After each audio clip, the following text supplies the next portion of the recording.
ניסים מזרחי. כן. מה שאני זוכר אותו, קודם כל, הוא אח שגידל, הוא גידל את הבית. אחרי אבא שהיינו לו הרבה ילדים, הוא יצא לעבוד בגיל 11. הוא עבד באגד, התחיל האגד להיות, שנולד אגד בכלל, הוא עבד שם והוא היה מביא לי עם הכל פרוטה. עד שהוא הלך למלחמה ושם נפל. הוא היה בהגנה? לא. לפי מה שאנחנו יודעים, הוא היה בפלמ"ח. לפי הספר שאני קיבלתי חוברת של הפלמ"ח, של גדוד חטיבה 2 של הפלמ"ח, שם הוא מופיע בדף השני למטה. בגדוד השני בחטיבת הנגב? כן, כן, הוא גם נפל בניר עם בנגב. אתם מכירים משהו על הסיפור שלו? איך הוא נפל?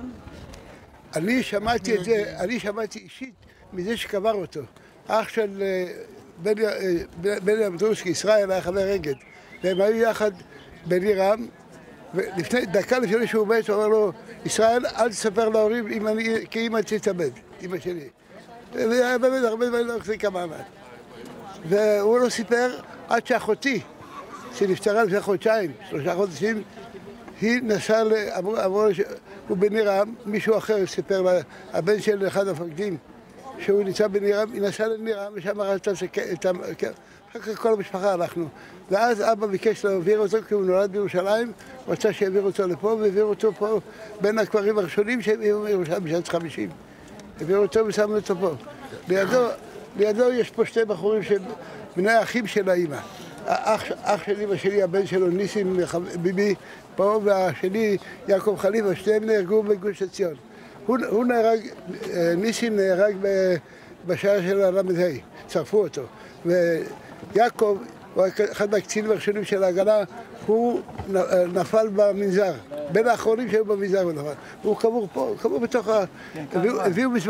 הביאו בזמנו 300 קברים בכמה נגלות, וזה הקבר הגדול, הביאו 300 ארונות פה, ושמו את כולם ביחד. אז איך יעקב וניסים קשורים אליכם? אני לא הבנתי. האמא ואמא של יעקב, ואמא של ניסים, ואבא של ניסים, הם 3 אחים. ואחד נהרג ב' באייר, אחד נהרג בד' באייר, ואחי נהרג בי' באייר.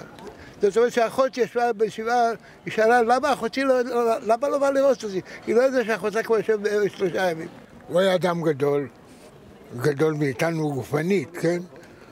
הוא היה אדם חזק, גדול.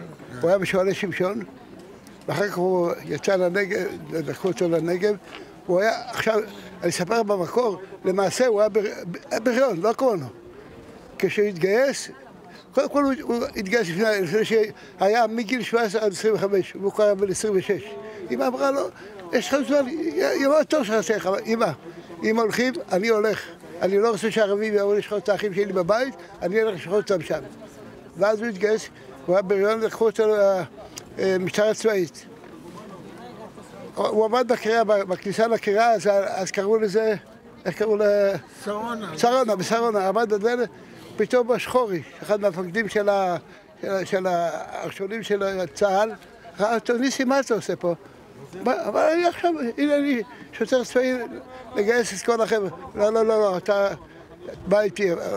אתה בא איתי, הוא עבד בנגב, ברפיח, וזה, הוא הכיר את כל הכבישים של הנגב ככף יד.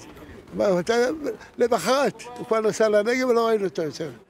ואז במכתב האחרון, לפני פסח זה היה, הוא שלח, אמא, לא קרה לי כלום, כי אבא שמע שנשרף לו היד, הוא היה מכונאי. אמא, לא קרה לי כלום, אני לקראת החג אני אבוא, והוא לא בא. ואז בי' באייר, י' באייר זה יום הולדת שלו. באותו יום שהוא נולד, הוא נהרג בבוקר. ב5:30, אמא אמרה שהוא נולד לפנות בוקר, והוא נהרג ב5:30 בבוקר. בדרך שהלכנו לא ישכח